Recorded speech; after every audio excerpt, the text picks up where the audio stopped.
এই ধারণাটাও কিন্তু আমাদের অনেকের মনেই রয়েছে যে সেলিব্রিটি, তার প্রচুর টাকা পয়সা, তিনি বিদেশে গিয়ে ট্রিটমেন্ট করছেন, অতএব তিনি বোধহয় সার্ভাইভ করবেন। কিন্তু আমার পাশের বাড়ির যে মানুষটি সে বোধহয় সার্ভাইভ করবে। সুবিধেও আছে, অসুবিধেও রয়েছে। তাদের নানান ধরনের অসুবিধাও রয়েছে। আমি প্রচুর সেলিব্রিটি মানুষের ট্রিটমেন্ট করেছি।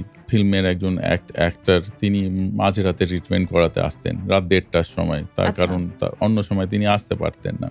খুব সাংঘাতিক আমাদের ভারতীয় সমাজে রয়েছে। প্রথমে তারা একটা নিহিলিজম আসে, তারা ভাবে যে কিছু হবে না, অল্টারনেটিভ ট্রিটমেন্টের দিকে ঝোঁকে। হোমিওপ্যাথি, আয়ুর্বেদিক, জড়িবুটি, তাবিজ, কবজ, যত অবৈজ্ঞানিক অপবৈজ্ঞানিক জিনিসপত্রের মধ্যে তারা ভ্যালুয়েবল টাইম নষ্ট করেন, শিক্ষিত মানুষও করেন। আমি বলবো, আমি প্রচুর এখন গ্রামের মানুষ ট্রিট করি, তারা কিন্তু অত বেশি হাবিজাবি চিন্তাভাবনা করেন না। অসুখ হয়েছে, তারা সোজাসুজি ডাক্তারের কাছে যাচ্ছেন, এবং ডাক্তার বলতে তারা এটাই বোঝেন। লোকে হয়তো ভাবে যে গ্রামে বুঝি এসব বেশি রয়েছে, শহরে নেই। শহরে আরো বেশি রয়েছে।